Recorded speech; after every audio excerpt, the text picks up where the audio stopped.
গাদিরে খোম, গাদির অর্থ কি? পুকুর। খোম এলাকার পুকুর, বিশাল একটা পানির যে জলভাণ্ডার, জলাধার, সেখানে রাসূলুল্লাহ সাল্লাল্লাহু আলাইহি ওয়াসাল্লাম যখন হজ থেকে ফিরছিলেন, বিদায় হজ থেকে ফিরছিলেন, তখন একত্রিত করেছিলেন। আলী রাদিয়াল্লাহু আনহুর বিরুদ্ধে বিভিন্ন রকমের কথা মানুষ উঠাইছে। আলী রাদিয়াল্লাহু আনহু তখন তিনি দায়িত্ব নিতে রাজি হচ্ছিলেন না, যে আমি যাব না ইয়ামানে। তো রাসূলুল্লাহ সাল্লাল্লাহু আলাইহি ওয়াসাল্লাম বলছেন, তার বিরুদ্ধে যারা কথা বলবে সেজন্য আমার বিরুদ্ধে কথা বলে। এগুলি বলছে সব কথা, কারণ মূলত ছিল একটা বিশেষ কারণে সেটা বলেছিলেন। তো সেইটাকে শিয়ারা কি করছে, ব্যাপক বানাই ফেলছে। ব্যাপক বানাই ফেলে শিয়ারা বলতে চাচ্ছে যে এর অর্থ হচ্ছে, শিয়াদের নিকটের অর্থ হচ্ছে যে তাকে খলিফা বানাই গেছে। অথচ আপনারা জানেন যে রাসূলুল্লাহ সাল্লাল্লাহু আলাইহি ওয়াসাল্লাম তাকে বলেছিলেন, আনতা মিন্নি বিমানজিলাতে হারুন মিন মুসা, বিমানজিলাতে হারুন মিন মুসা, তুমি আমার কাছে হারুন, আমার কাছে এখন যে মর্যাদা আছে সেটা হচ্ছে হারুনকে যেভাবে মুসা দায়িত্ব দিয়েছে সেরকম। এটা হচ্ছে একটা বিষয়, দায়িত্ব কি, তাকে দেখাশোনার সব কিছু দায়িত্ব, পরিবারের দেখাশোনার দায়িত্ব। এর আগেও তিনি তাবুকের যুদ্ধেও দায়িত্ব দিয়েছিলেন কাকে? হ্যাঁ, আলী রাদিয়াল্লাহু আনহুকে। তিনি বলছেন যে মানুষে বলা বলি করছে যে আমি নাকি দুর্বল, আমাকে আপনি রেখে যাচ্ছেন। তিনি বলছেন আমি রেখে যাচ্ছি আমার পরিবার পরিবার দেখাশোনার জন্য, তোমাকে রেখে যাচ্ছি, দুর্বলতার কারণে নয়। এরকম কারো যদি কোনো রেখে দিলে, ইমামতি দায়িত্ব দিলেই যদি কোনো কেউ মনে করে বা কোনো দায়িত্ব দিলে মনে করে যে খেলাফত দায়িত্ব দিচ্ছে, এটা তো ভুল কথা। কারণ আব্দুল্লাহ ইবনে মাকতুমকে রাসূলুল্লাহ সাল্লাল্লাহু আলাইহি ওয়াসাল্লাম মদিনাতে বহুবার ইমাম বানিয়ে গেছেন, তার জায়গায় নামাজ পড়তে। তাহলে কি বলবেন যে তিনি খলিফা হিসেবে করেছেন? না, এটা তো খেলাফতের দায়িত্ব দেওয়া হয়নি। তবে যেটা করেছেন সেখানে রাসূলুল্লাহ সাল্লাল্লাহু আলাইহি ওয়াসাল্লাম তার আহলে বাইতের ব্যাপারে খারাপ কথা না বলার জন্য, আহলে বাইতের হককে যথাযথ দেখার জন্য তিনি নির্দেশনা দিয়েছেন। আজও সত্যি সত্যি আহলে বাইতের ব্যাপারে কারো কোনো সত্যি মানুষের সফটনেস কাজ করে। যদি কেউ শুনে যে রাসূলুল্লাহর বংশধর, অন্তরের ভিতরে এমনিতেই বিগলিত হয়ে যায়। এখনও কেউ তার প্রতি কোনোদিন খারাপ ধারণা পোষণ করে না, কিন্তু যদি কোনো কেউ এমনিতে আকীদা মানে যে খারাপ হয়, এরপরে আহলে বাইত দাবি করে, তার কি মূল্য আছে? কোনো মূল্য নেই। কারণ হচ্ছে রাসূলুল্লাহ সাল্লাল্লাহু আলাইহি ওয়াসাল্লাম হাদিসে বলেছেন, মান বাত্তা বি আমালুহু লাম ইউসরা বিহি নাসাবু, যার আমল তাকে দূরে ঠেলে দিবে, নসব তাকে কাছে টেনে নিবে না। কারণ মানুষ সবাই আল্লাহর কাছে প্রিয় হবে তাকওয়া দিয়ে, বংশ দিয়ে না। বংশ দিয়ে প্রিয় হওয়ার বিষয়টা ইসলামে নাই। বংশ দিয়ে কেউ কোনোদিন আল্লাহর কাছে প্রিয় হতে পারবে না। ইন্না আকরামাকুম ইনদাল্লাহি আতকাকুম। তো তাকওয়ার সাথে যদি কোনো নবী বংশের লোকদের মর্যাদা বেশি হয়ে যায়, বাড়তি হতে হলে আলহামদুলিল্লাহ, নূরুন আলা নূর, ভালোর উপর ভালো। যেমন আলী রাদিয়াল্লাহু আনহু, তার ছেলে হোসাইন, হাসান রাদিয়াল্লাহু আনহুমা এবং তাদের সন্তানরা যারা আলেম হয়েছিলেন, তারা সবাই আমাদের কাছে মাথার তাজ। সবাই না, যারা আলেম, এদের মধ্যে কারা? জাইনুল আবেদিন আলী ইবনে হুসাইন ইবনে আলী, এবং তার ছেলে মোহাম্মদ আল বাকের, মোহাম্মদ ইবনে আলী, এবং তার ছেলে জাফর ইবনে মোহাম্মদ ইবনে আলী ইবনে আবি তালেব, জাফর আস-সাদিক যার নাম। এই পর্যন্ত যারা আসছে, এই জাফর পর্যন্ত, এরা সবাই ইলমে প্রসিদ্ধ, আকীদায় প্রসিদ্ধ, মানহাজে প্রসিদ্ধ।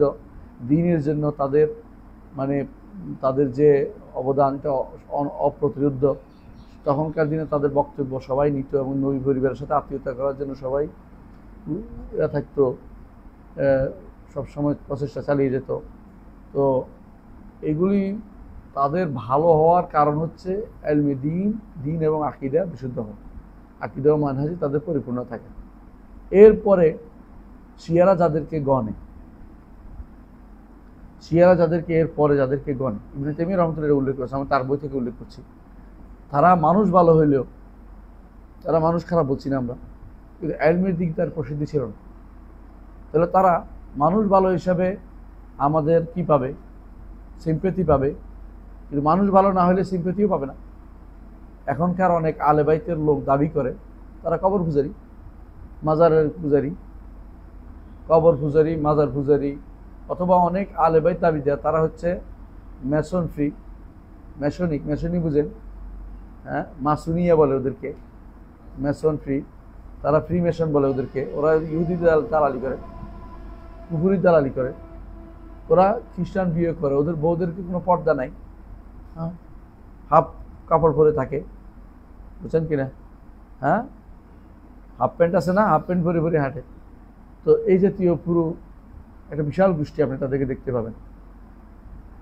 একটা রাষ্ট্রের প্রধান হচ্ছে এখন আলেবের দাবি করে, তারা আলেবের দাবি করে, তাদের বউদের কোনো খবর নেই কোন দেশে, বুঝছেন তো? ফিলিস্তিনের পাশে, ফিলিস্তিনের পাশে এরকম আরো কিছু রাষ্ট্র আছে। এখানে অনেকেই এখনো কবর পূজারীদের মধ্যে অনেকেই, তারা বলে সৈয়দ পরিবার বংশের লোক, এদের অনেককেই দেখবেন যে দিন বিরোধী কাজে লিপ্ত। এদের জন্য কোন জায়গায় ভালোবাসা থাকবে? কোথাও না, একটুও না। দিন বিরোধী হলে সেখানে ভালোবাসা আসবে না। রসুল পরিবার হলেও তাকে ছাড় দেওয়া যাবে না। রসুল পরিবারে কেউ যদি কোনো মোরতাদ হয়ে যায়, হ্যাঁ, আল্লাহ মাফ করো, যদি মোরতাদ হয়ে তার কি তারা ভালোবাসতে হবে না? তাহলে ভালোবাসার মূল কারণ হচ্ছে তাকওয়া, মূল কারণ হচ্ছে রসুলের সাথে সম্পর্কটা গাঢ় করা। রসুলের সাথে সম্পর্ক খারাপ করে কেউ যে আলে বাইতে দাবি করে, তার সাথে সম্পর্ক ভালো করার কোনো সুযোগ নাই। কথা বুঝতে পারছি? আমাদের শেখ ইবনে তাইমিয়া রহমতুল্লাহ যেটা বলছেন, ওই ইউহিব্বুনা আহলে বাইতি রাসূলিল্লাহ সাল্লাল্লাহু আলাইহি ওয়াসাল্লাম, আর তারা ভালোবাসে, কারা আহলুস সুন্নাহ জামাত ভালোবাসে রাসূলুল্লাহ সাল্লাল্লাহু আলাইহি ওয়াসাল্লামের পরিবারকে। রসুলের পরিবারকে ভালোবাসতে হলে রসুলের স্ত্রীদেরকে ভালোবাসতে হবে, স্ত্রীদেরকে মা হিসাবে নিতে হবে। মায়েরকে যেভাবে সম্মান করা হয়, তার স্ত্রীদেরকে সেভাবে সম্মান করতে হবে। মায়ের প্রতি যেহেতু মানুষ অপবাদ সহ্য করে না, তাদের প্রতি যারা অপবাদ দিবে তাদেরকে সহ্য করা যাবে না। এদের প্রতি অপবাদ কারা দেয়? শিয়ারা দেয়, শিয়ারা দেয়। এবং তাদের প্রতি অপবাদ দেয় বর্তমানে অনেক আছে যারা নিজেদেরকে, হ্যাঁ, আধুনিক দাবি করে, লিবারাল দাবি করে, মডারেট দাবি করে। এরা আবার অনেক কথায় তাদের বিরুদ্ধে কথাবার্তা বলে, বিশেষ করে যারা ইউরোপ আমেরিকায় পড়ে এবং তাদের কাপড় মুস্তাশরিকদের ছাত্র হয়, প্রাচ্যবিদদের ছাত্র হয়। এরা আজে বাজে কথা লেখে পিএইচডি ডিগ্রি অর্জন করে বা এমফিল ডিগ্রি অর্জন করে বা কোনো একটা ডিগ্রি অর্জন করে বা কোথাও তাদের নিয়োগ প্রাপ্তির সুযোগ সন্ধান তৈরি করে। এরা বেশিরভাগই নবী পরিবারের প্রতি কলঙ্ক লেপনে ব্যস্ত থাকে। এরা মায়েদের প্রতি খারাপ কথা ব্যবহার করে। এরা অধিকাংশ সন্দেহ ছড়িয়ে দেয়। আজও এরকম সন্দেহ সারাদিন ছড়াতে থাকে। এরা কখনো আহলে বাইতকে ভালোবাসে নাই, বুঝে আসছে? আহলে বাইতকে ভালোবাসা হলে রাসূলুল্লাহ সাল্লাল্লাহু আলাইহি ওয়াসাল্লামের পরিবারকে ভালোবাসতে হবে, যারা তার বংশের লোক। আপনারা জানেন যে রসুলের পরিবার কারা? রসুলের স্ত্রীরা এবং রাসূলুল্লাহ সাল্লাল্লাহু আলাইহি ওয়াসাল্লামের সন্তান এবং তার নাতিপুতিরা। রসুলের আপনারা জানেন ছেলে কোনো বড় হওয়ার আগে মারা গেছে। তো রসুলের বংশধরদের মেয়েদের মাধ্যমে শুধুমাত্র বিস্তৃতি লাভ করেছে। রসুলের বংশ মেয়েদের মাধ্যমে বিস্তৃতি লাভ করেছে। সেই হিসাবে একমাত্র জীবিত সন্তান পরবর্তী ছিলেন কে? ফাতেমা। এর আগে উমামা ছিল, উমামা বিনতে আবিল আস, জাইনাবের পক্ষ থেকে।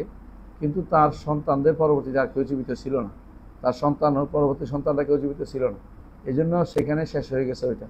কিন্তু কিয়ামত পর্যন্ত এদের বংশ, এদের এই রাসূলুল্লাহ বংশ থাকবে তার মেয়ে ফাতেমার বংশধরদের মাধ্যমে। সেই হিসাবে এখনো আছে বিশ্বের সব জায়গায়। এরা ভালোবাসা পাবে, কিন্তু এই ভালোবাসা অবশ্যই ঈমান এবং তাকওয়ার উপর সাথে, দিনদারির সাথে নির্ভর করবে। এরা ডবল ভালোবাসা পাবে ঈমানদারির কারণে আর রাসূলের পরিবার হওয়ার কারণে। ঈমানদারিও না, রাসূলের পরিবারের সাথে সম্পৃক্ততা রক্ষা করতে পারে নাই, রাসূলের বিধিবিধান মেনে চলে, রাসূলের কথা মেনে চলে, তাহলে তাদের সাথে আমাদের সম্পর্ক রাখার কোনো সুযোগ নাই। ওয়ালা এবং বারাত জায়গায় চলে আসবে তখন, বুঝে আসছে? এই জন্য রাসূলের পরিবার দেখলে এই হাত পা মোছার দরকার নাই, বুঝলেন কিনা? হাত পা মুছে, হ্যাঁ, বরকত নেওয়ার দরকার নাই। দয়া করে এটা করবেন না। তাদের হক আদায় করবেন। আহলে বাইতের প্রতি হক আদায় করতো সাহাবায়ে কেরাম সবচেয়ে বেশি। এই ওসিয়তের কারণে আহলে বাইতের জন্য তারা ফেদা ছিল, অনেক কিছু তারা দান করতেন। এমনকি বনি উমাইয়ারাও আহলে বাইতের প্রতি অত্যন্ত ফেদা ছিল। বনি উমাইয়ারা আহলে বাইতকে অনেক বেশি দিত। বিশেষ করে মুআবিয়া রাদিয়াল্লাহু আনহু আহলে বাইতের জন্য এত বেশি দিতেন, কল্পনার বাইরে। মাঝে মধ্যে আহলে বাইত কেউ যাইতেন তার ওখানে বেড়াতে, সিরিয়াতে। তারা উট বোঝাই করে 17-18টা উট বোঝাই করে দিতেন। তখনকার উট বোঝাই বুঝেন তো? তখনকার সম্পদ যা পাইতো তা দিত। কার জন্য? যে মদিনা আহলে বাইতকে তিনি চাইতেন যে তাদেরকে সবচেয়ে বেশি সন্তুষ্ট করে রাখবেন, সন্তুষ্টির চিন্তা করতেন। এমনকি ইয়াজিদের পরে পরবর্তী শাসকরা আহলে বাইতের প্রতি সবচেয়ে ভালো ব্যবহার দেখিয়েছে। কাউকে দেখবেন না আহলে বাইতের প্রতি খারাপ ব্যবহার করেছে, বরং তারা চেষ্টা করতেন আহলে বাইতের প্রতি বিয়ে শাদীর বিষয়টা তারা চেষ্টা করতেন, আহলে বাইতের সাথে আত্মীয়তার বিষয়ে তারা চেষ্টা করতেন সবসময়, কোনোভাবে যেন আত্মীয়তা হয় তারা এটা খুঁজে বেড়াতেন। এটা তাদের একটা আগ্রহ ছিল সবসময় যেন আহলে বাইতের সম্পর্ক তৈরি করবে। এই জন্য বনী উমাইয়াদের সাথে যতই খারাপ ব্যবহার করা হয় তারা কিন্তু আহলে বাইতের সাথে খারাপ ব্যবহার করেনি। একটা ত্রুটি ছিল যেটা হয়েছিল কারবালার ঘটনা, এবং সেটাতে একজন দোষী, তাই বলে পুরো গোষ্ঠীকে দোষী করার কোনো সুযোগ নাই, এটা হলো মূল কথা। এরপরে যখন আব্বাসীয়রা আসছে, আব্বাসীয়রা আসছে আহলে বাইতের দাবি নিয়ে, আহলে বাইতের জুলুমের দাবি নিয়ে আব্বাসীয়রা কিন্তু ক্ষমতায় আসছে, অত এসেই তারা আহলে বাইতের সাথে সবচেয়ে খারাপ ব্যবহার করছে। ইতিহাস দেখেন আহলে বাইতের লোকদেরকে তারাই কষ্ট বেশি দিচ্ছে। নাফসুজ জাকিয়াকে এই আব্বাসীয়রাই কষ্ট দিচ্ছে। নাফসুজ জাকিয়ার পরে আরও যারা বের হয়েছে, মোহাম্মদ ইবনে জাইদ বা আরও এক আছিল আবদুল্লাহ কি জানি নাম, এরা সবাই যারাই বনি আব্বাসের বিরুদ্ধে বিদ্রোহ করেছে তাদেরকে তারা বনি আব্বাস কঠোরভাবে নিয়ন্ত্রণ করেছে এবং কষ্ট দিয়ে মারছে, আহলে বাইতকে খুঁজে মারছে, এরকম অবস্থা ছিল। বনি আব্বাসীরা আহলে বাইতকে খুঁজে মারছে, কিন্তু দুর্ভাগ্যবশত বদনামিটা বেশি হয়েছে বনি উমাইয়ার। আব্বাসীদের সাথে কেন এরকম হয় নাই, কারণ হচ্ছে আব্বাসীদের সাথে ইতিহাসটা ছিল, আরেকটা কারণ ছিল আব্বাসীদের সাথে শিয়ারা ছিল। শিয়াদের মধ্যে একটা বিশাল গোষ্ঠী আব্বাসীদের মন্ত্রী ছিল, শিয়াদের মধ্যে একটা বিশাল গোষ্ঠী আব্বাসীদের মন্ত্রী ছিল। এই জন্য তারা এদের বিরুদ্ধে মিথ্যাচার করে না, তারা তো সুযোগ সন্ধানী। যখন দেখছিল আমাদের তো আছে আহলে বাইত গোল্লায় যায়, আগে যেমন তারা হুসাইনকে মরুভূমিতে ফেলে দিয়ে নিজেরা তাদের আখের গুছিয়েছে, এর আগেও হাসান রাদিয়াল্লাহু আনহুকে তারা আহত করেছে যখন তিনি বলেছেন যে আবু বকর ওমর তো আমার নানা জানের ওয়াজির ছিলেন, মন্ত্রী ছিলেন, একথা বলার পরে তারা তাকে ফেলে চলে গিয়েছিল। ঠিক একই কাম করেছে যারা তখন আব্বাসীয়দের সাথে তারা কিন্তু হাত মিলিয়েছে, এদেরকে কিন্তু তারা আসলেই কোনো ভালো ব্যবহার করে নাই, ছেড়ে গিয়েছে, সময় মতো ছেড়ে গেছে, তারা শুধু সন্ধানী কাজে করছে। বনি বুয়াইহি বলেন বা বারা মেকা বলেন, এসব শিয়া ছিল। শিয়ারা অনেক বেশি পরিমাণে রক্তপাত করেছে তখন। আহলে বাইতের বিরুদ্ধে যে সমস্ত অভিযান পাঠানো হয়েছিল বনি আব্বাসের পক্ষ থেকে, সেগুলির নেতৃত্ব শিয়ারাই দিছে, বেশিরভাগ শিয়ারাই দিছে নেতৃত্ব। অথচ এখন কান্নাকাটি করে আহলে বাইত করে, এরা হচ্ছে মেরে পিছন দিক দিয়ে বেহুদা কান্নাকাটি লোক দেখানো কান্নাকাটি করে। এরা বুঝে আসছে কথাটা?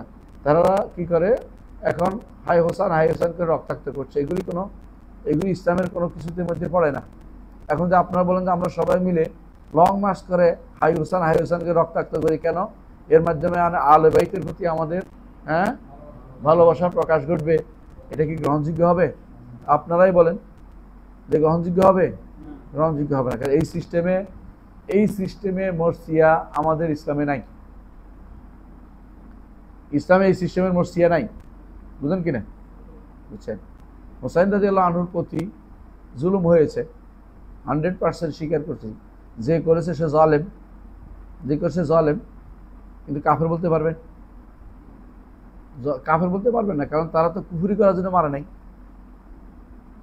এদের কাফের বলতে তো পারবেন না। আপনি কি বলতে পারবেন? জালেম বলতে পারবেন, কোনো সন্দেহ নাই জালেম। কিন্তু হুসাইন রাদিয়াল্লাহু আনহুর শোক কতদিন পালন করবেন? 3 দিন। এরপরে অতিরিক্ত তার স্ত্রীরা করতে পারতো, করছে কয়দিন? 4 মাস 10 দিন। এরপরে আর শোক নাই, এরপর কোনো শোক নাই। এরপরে কি আছে? শক্তি দিয়ে তাদের জন্য, তাদের পক্ষে, তাদের হকের পক্ষে দাঁড়াতে হবে, এটাই হলো কথা। কিন্তু এখানে আর শোক নাই। এই শোক যেখানে আছে, তাজিয়া আছে, এখানে ইসলাম নাই। শোক এবং তাজিয়ার মধ্যে ইসলাম নাই। শোক তাজিয়া কোথাও ইসলামে নাই। আপনারা ভালো করে জানেন যে হুসাইন রাদিয়াল্লাহু আনহু হচ্ছে উত্তম ছিল তার পিতাকে আলী রাদিয়াল্লাহু আনহু, তার জন্য কয়দিন শোক করেন? নাই তো, এমনিতে জায়েজ নেই, তারপরে শোক তারা করে না। এর অর্থ হলো তারা এটা বিশেষ কারণে করে, সেটা হচ্ছে কারণ হুসাইন রাদিয়াল্লাহু আনহু তিনি তাদের মেয়ে বিয়ে করেছিলেন, পারস্যিকদের মেয়ে বিয়ে করেছিলেন, বুঝছেন তো। ইয়েজদিদের কন্যা শাহরবানুকে বিয়ে করেছিলেন। এই জন্য তারা এটার মধ্যে তারা দেখতে পায় যে তাদের যে শাহনামা, হ্যাঁ, গোত্রীয় পূজা, বংশীয় পূজা, সেটার মধ্যে তারা দেখতে পারে, তারা এই জন্য বেশি বেশি কান্নাকাটি করে। আপনারা ভালো করে জানেন যে আলী রাদিয়াল্লাহু তার থেকে উত্তম ছিলেন না, নিঃসন্দেহে তার থেকে উত্তম, কিন্তু সেটাও করার ধরনে হুসাইনের জন্য কান্নাকাটি করার তো উদ্দেশ্য থেকে শিক্ষা গ্রহণ করার উদ্দেশ্য, এবং দিনে আমাদের সেভাবে চলা উদ্দেশ্য কারো উপরে জুলুম না হয়, আহলে বাইতের প্রতি যেন জুলুম না হয় সেটা দেখা উচিত। কিন্তু বনি আব্বাসের সময় আহলে বাইতের উপর প্রচুর জুলুম হয়েছে। এটা মনে রাখতে হবে।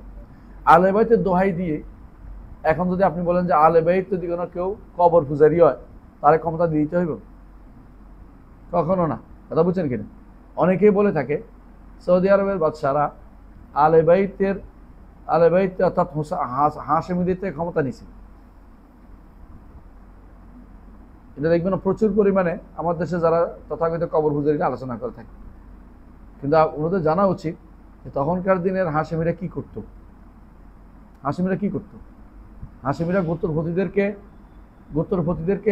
এলাকার পর এলাকা দিয়ে দিছে। হাশেমিরা শুধুমাত্র তাদের থেকে কর নিত, বুঝলেন কিনা। হাজিরা যখন যাইতো তখন হাজিদেরকে লুট করতো কারা? গোত্রপতিরা। বছরে একবার তাদের কর দিত, হাশেমিদের কর দিত। হাশেমিরা এই অবস্থায় ছিল, তারা আতাত করেছে তখনকার সময় কার সাথে? ব্রিটিশের সাথে। কেন? যাতে ওসমানীয় খেলাফত না থাকে।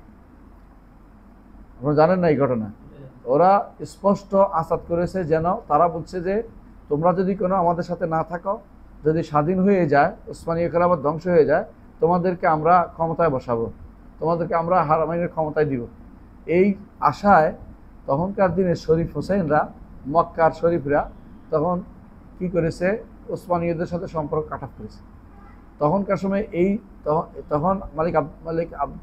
তখন মালিক যে ছিল আবদুল্লাহ ছিল, বা যারা আলে সৌদেরা, তখন তারা ক্ষমতা যখন দখল করে, তখনকার সময়ে এখানে কর্তৃত্ব আস্তানার ছিল না। এরা আস্তানাতে একটা টাকা পাঠাইতো, কিন্তু তাদের সাথে চুক্তি হয়ে গেছিল অলরেডি যে তারা পরবর্তীতে কি করবে? ক্ষমতা তাদেরকে দিবে। এরা আরব জাতীয়তাবাদের উন্মেষ ঘটিয়ে ফেলছিল তখনকার সময়। আরব জাতীয়তাবাদ দিয়ে তুর্কি জাতীয়তাবাদকে পতন করার জন্য তারা দাঁড়িয়ে গিয়েছিল। মালিক আব্দুল আজিজ রহমতুল্লাহ আলাইহি বা তার আগে যারা আছে, তারা কিন্তু আরব জাতীয়তাবাদ কোনদিন বিশ্বাস করতো না, এখনো করে না। তারা অটোমানরা তুর্কি জাতীয়তাবাদে বিশ্বাসী হয়ে গেছিল তখন, বুঝছেন। এই জাতীয়তাবাদ হচ্ছে এই জন্য কুফরি মতবাদ। জাতীয়তাবাদ কোনোদিন কেউ চাঙ্গা করলে মুসলিমরা কোনোদিন এক থাকতে পারবে না, বুঝছেন কিনা। বাঙালি জাতীয়তাবাদ, হিন্দু জাতীয়তাবাদ, মারাঠি জাতীয়তাবাদ, পাগল। মুসলমানরা হচ্ছে ইসলাম গ্রহণ করার পরে আর কোনো জাতীয়তাবাদ নাই। জাতীয়তাবাদ তারা উস্কে দিয়েছে আমাদের মাঝে, মুসলিমদের মাঝে। ইউরোপ আমেরিকাতে জাতীয়তাবাদ নাই, সেখানে কোনো ভাগ নাই। একটা পাসপোর্ট নিয়ে সারা ইউরোপ সফর করা যায়, কারণ তাদের মধ্যে কোনো ভাগ রাখে নাই। আর আমাদের মধ্যে জাতীয়তাবাদ দিয়ে ভাগ করে দিয়েছে, যাতে করে মুসলিমরা এক হইতে না পারে। এটাই উপনিবেশ, এটা হলো উপনিবেশ শাসন যারা করেছে, উপনিবেশরা অর্থাৎ মুস্তাখরিবরা, এরা শুধুমাত্র এই চালাকি করেছে। এই পাসপোর্টের চালাকি দিয়ে তারা আমাদেরকে যেমন ভাগ করেছে, তেমনি জাতীয়তাবাদ দিয়ে ভাগ করেছে। জাতীয়তাবাদ এগুলি হচ্ছে কাফেরদের আবিষ্কার, এগুলি ইমানদার কোনোদিন গ্রহণ করতে পারে না। মুসলিম নিজেই একটা জাত, অন্যরা ভিন্ন জাত, বুঝলেন কিনা। ইহুদি একটা জাত, খ্রিস্টান একটা জাত, হিন্দু একটা জাত, বৌদ্ধ একটা জাত। ইসলাম গ্রহণ করার পরে কে কোন ব্যক্তি সেটা গ্রহণ করা হবে না, তার কাছে একমাত্র একটাই গ্রহণ করা হবে। তিনি কে? তিনি হচ্ছে মুসলিম। তিনি হবেন লা ফাদলা আরবিন আলা আরবি। কোনো আরবের উপরে আজমের উপর কোনো ফজিলত নেই, কোনো আজমের উপরে আরবের কোনো ফজিলত নেই, ইল্লা বিত্তাকওয়া, তাকওয়া ব্যতীত। এই জন্য সালমান রাদিয়াল্লাহু আনহু পারস্যের হয়েও তিনি হচ্ছেন সেরা, অনেকের চেয়েও। তেমনিভাবে আবু লাহাবের চেয়েও সেরা হচ্ছে সালমান। বেলাল রাদিয়াল্লাহু আনহু আফ্রিকার হয়েও তিনি হচ্ছেন সেরা, রসুলের চাচার চেয়েও সেরা, রসুলের চাচাদের চেয়েও সেরা। হ্যাঁ, যারা ইসলাম গ্রহণ করেনি তাদের থেকেও সেরা। প্রথম ইসলাম গ্রহণের কারণে অন্যদের থেকেও তিনি আরও সেরা। জান্নাতের সুসংবাদ প্রাপ্তদের মধ্যে এরা। জান্নাতের সুসংবাদপ্রাপ্ত বেলাল রাদিয়াল্লাহু আনহু, কারণ তিনি রসুল শুনেছেন, জান্নাতে তার পায়ের শব্দ শুনেছেন, অর্থাৎ তিনি জান্নাতের সুসংবাদপ্রাপ্ত ব্যক্তি। সুতরাং বোঝা গেল যে আমাদের দৃষ্টিতে তাকওয়া দিয়ে শুধুমাত্র নির্ধারিত হবে কার মর্যাদা বেশি। তবে যদি কোনো, আবারও বলছি, রসুলের বংশের যদি মানুষ ভালো হয়, মুত্তাকি হয়, তারা আমাদের কাছে দুই ধরনের সম্মানপ্রাপ্ত। রসুলের বংশের হওয়ার কারণে আমল, আর হচ্ছে রসুলের ওসিয়তের কারণে যে আমার আহলে বাইতকে তোমরা ভালোভাবে দেখো। আহলে বাইতের কথা আমরা আগে বলেছিলাম যে দুই গোষ্ঠী আহলে বাইত, একটা হচ্ছে বনু হাশিম এবং বনি মুত্তালিব। বনু হাশিম এবং বনি মুত্তালিব এই দুইটাকে আহলে বাইতের অন্তর্ভুক্ত করা হয়, কারণ জাহিলি যুগেও তারা রাসূলুল্লাহ সাল্লাল্লাহু আলাইহি ওয়াসাল্লামকে ছেড়ে যায় নাই। বনু হাশিম এবং বনু মুত্তালিব দুইটাই কোথায় ছিল? মক্কাতে। কোন জায়গায় একসাথে ছিল? শিহাবে আবি তালেব, শিহাবে আবিতে একসাথে ছিল। মনে রাখবেন, বনু হাশিম আর বনু মুত্তালিব বলছি কারণ বনু হাশিমের ভাই হয়েছে আব্দুল মুত্তালিব, তাই না? ইনি না, এটা উদ্দেশ্য না, ওনার উদ্দেশ্য না। বনু মুত্তালিব আরো আগের, বুঝছেন তো, আরো উপর পুরুষ। তো বনু হাশিম বনু মুত্তালিব, হ্যাঁ। তো এই দুইটাকেই, হ্যাঁ, আব্দুল মুত্তালিব না, বনু মুত্তালিব মানে হাশিমের ভাই, হাশিমের ভাই, বুঝছেন তো, হাশিমের ভাই। তো ওই বনু হাশিম বনু মুত্তালিব দুইটাই হচ্ছে আহলে বাইতের অন্তর্ভুক্ত। এই জন্য তাদের জন্য সাদাকা হারাম, তাদের জন্য সাদাকা হারাম, যাকাত হারাম। তাদের জন্য এর বিপরীতে কি আছে? কি আছে না, আরেকটা আছে, খুমুস। খুমুস আছে তাদের জন্য। কি আছে? খুমুস আছে। আর দুর্ভাগ্যবশত এখন খুমুস নেই কে জানেন? ইরানি শিয়ারা খুমুস নেই। ইরানি শিয়ারা এই জন্য খুমুস নেই। কিসের ভিত্তি খুমুস নেই? তোরা কে? তোরা তো হলো মজুসি, বাপমার ঠিক ছিল কিনা পূর্বপুরুষদের ঠিক খোঁজ নেয়। তোরা এখন আসিয়া আহলে বাইত দাবি করলে বেশিরভাগই সাইয়্যিদ অমুক দাবি করছে, বেশিরভাগ হলো মিথ্যুক। অনারব হয়ে নিজেদের মধ্যে অনেকেই আহলে বাইতের কোনো তাদের সিলসিলা দেখাতে পারবে না, অনারব দাবি করতেছে আহলে বাইত। যদি সত্যি আহলে বাইত হয় কোনো সমস্যা নেই, আহলে বাইত থাকলে তারা যদি ইমানদার হয়, ভালো হয়, তাদের অবশ্যই আমাদের কি ভালোবাসা পাবে। অটোমেটিকলি মানুষের মধ্যে সফটনেস কাজ করে যখন কি হয়, হ্যাঁ, আহলে বাইত। বুঝতে পারছেন? তো আহলে বাইতের ব্যবহারে ভালো ব্যবহার করার জন্য রাসূল সাল্লাল্লাহু আলাইহি ওয়াসাল্লাম নির্দেশ দিয়েছেন।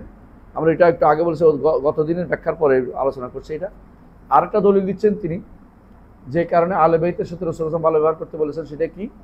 রসুলের বংশধর হওয়ার কারণে। দলিল হচ্ছে আব্বাস রাদিয়াল্লাহু আনহু, রসুলের চাচা, এর সাথে কুরাইশের কিছু লোক খারাপ ব্যবহার করেছে। রাসূলুল্লাহ সাল্লাল্লাহু আলাইহি ওয়াসাল্লাম তখন বললেন, ওয়াল্লাযী নাফসি বিয়াদি, যার হাতে আমার প্রাণ, হ্যাঁ, আল্লাহর হাত আছে তো, হ্যাঁ, লা ইউমিনুনা হাত্তা ইউহিব্বুকুমুল্লাহ হাত্তা ইউহিব্বুকুম লিল্লাহ, তারা ইমানদার হতে পারবে না যতক্ষণ পর্যন্ত তারা তোমাদেরকে আল্লাহর জন্য ভালোবাসে। ওয়ালি কারাবাতি, আমার আত্মীয় হওয়ার কারণে তোমাদেরকে ভালো না বাসছে, এই জন্য তাদেরকে ভালোবাসতে হবে। কিন্তু তাদেরকে ভালোবাসার অর্থে এই নয় যে তাদের সব কথা নিতে হবে। সাকালাইনের হাদিস এদের সাথে আসে না, বুঝে আসছে কথা? সাকালাইন দিয়া সাকালাইন মানে যেদিকে ভারী জিনিস দুইটাকে দেখাশোনার দায়িত্ব, রক্ষণাবেক্ষণের দায়িত্ব এবং তাদের সাথে ভালো ব্যবহারের দায়িত্ব বলা হয়েছে। কিন্তু সাকালাইন, কোরআন কারীম এবং আহলে বাইত দুইটার কথা তিনি বলেছেন। সাকালাইন কোরআন কারীমকে আঁকড়ে ধরতে বলেছে, সাকালাইন এর মধ্যে আহলে বাইতকে আঁকড়ে ধরতে পারেনি, আহলে বাইতের সাথে ভালো ব্যবহার করতে বলেছে। এটা আমাদেরকে জানতে হবে।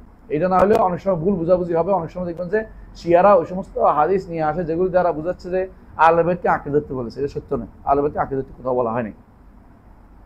ওয়াকালা রাসূলুল্লাহ সাল্লাল্লাহু আলাইহি ওয়াসাল্লাম আর কি বলেছেন পড়েন, ইন্নাল্লাহ ইসতাফা ইসমাঈলা ওয়াসতাফা মিন বানি ইসমাঈলা কিনানাতা ওয়াসতাফা মিন কিনানাতা কুরাইশান ওয়াসতাফা মিন কুরাইশিন বানি হাশিম ওয়াসতাফানি মিন বানি হাশিম। রাসূলুল্লাহ সাল্লাল্লাহু আলাইহি ওয়াসাল্লামকে কেন, তাকে কেন ভালোবাসতে হবে, তিনি একটা সুন্দর একটা ইয়া দিয়েছেন। এটা হাদিস, কিন্তু রাসূলের হাদিস যে আল্লাহ তাআলা পছন্দ করেছেন ইসমাঈলকে পছন্দ করেছেন। তো বলে বনি ইসহাককে পছন্দ করেন নাই? করেছেন, তাদের মধ্যেও নবী পাঠিয়েছেন, কিন্তু রাসূলুল্লাহ সাল্লাল্লাহু আলাইহি ওয়াসাল্লামকে আনার জন্য আল্লাহ তাআলা ইসমাঈলকে পছন্দ করেছেন, এটা বলা উদ্দেশ্য। তারপরে এই বংশের ভিতরে অর্থাৎ বনি ইসমাঈলের মধ্যে আসবেন রাসূল, দেখে আল্লাহ তাআলা নির্ধারণ করেছেন। তারপরে কি নির্ধারণ করেছেন যে বনি ইসমাঈলের মধ্যে অনেক গোত্র, এদের মধ্যে কেনানা এদেরকে পছন্দ করেছেন যে রসুল এদের মধ্যে রসুলকে আনবেন আল্লাহ তাআলা। ওয়াস্তাফা মিন কেনানাতা কুরাইশান, কেনানারও অনেকগুলো গোত্র ছিল, এদের মধ্যে কুরাইশকে আল্লাহ তাআলা পছন্দ করেছেন। ওয়াস্তাফা মিন কুরাইশ বনি হাশেম, কুরাইশের মধ্যে অনেক কুরাইশি আছে, কুরাইশি, তো তাদের মধ্যে বনি হাশেমকে স্পেশালি আল্লাহ তাআলা পছন্দ করেছেন। ওয়াস্তাফানি বনি হাশেম, আমাকে বনি হাশেম মধ্যে ইস্তেফাকে পছন্দ করেছেন। এর অর্থ হচ্ছে এদেরকে বনি হাশেমকে এই জন্য ভালোবাসতে হবে, বনি হাশেমকে এই জন্য ভালোবাসতে হবে, বুঝতে আসছে? যদি তারা ঈমান ও তাকওয়াতে পূর্ণ হয় তাহলে তারা ভালোবাসা পাবে আমাদের। ওই তাওয়াল্লাও না, হ্যাঁ ويتولون أزواج النبي صلى الله عليه وسلم أمهات المؤمنين ويؤمنون بأنهن أزواجه في الآخرة، خصوصا خديجة أم أكثر أولاده وأول من آمن به وعاضد على أمره وكان لها منه المنزلة العالية। ওই তাওয়াল্লাও না, আর তারা তাওয়াল্লাও না অর্থ কি?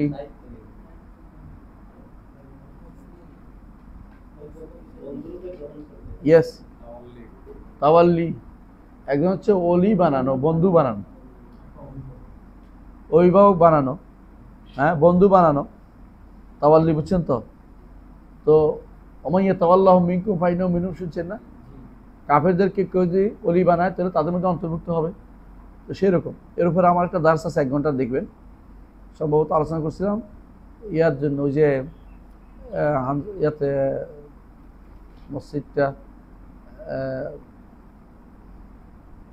মসজিদটার নাম হচ্ছে আদাবর মসজিদে, বাইতুল মামুর মসজিদে আলোচনা হচ্ছে তাওয়াল্লি নিয়ে, কি কাকে বন্ধু বানাবেন, বন্ধু বানানোর বিষয় মাসালা 3 নম্বর আছে, 1 ঘন্টা আলোচনা ছিল, ওটা দেখবেন। তো এটা শুনবেন, কারণ হচ্ছে এটা বুঝতে পারবেন যে তাওয়াল্লি আর ওলির মধ্যে কি পার্থক্য, বন্ধু, সাধারণ বন্ধু আর ওলি, অভিভাবক বানানোর মধ্যে পার্থক্য আছে। আচ্ছা, এখানে হচ্ছে ইতাওয়াল্লাহর অর্থ কি?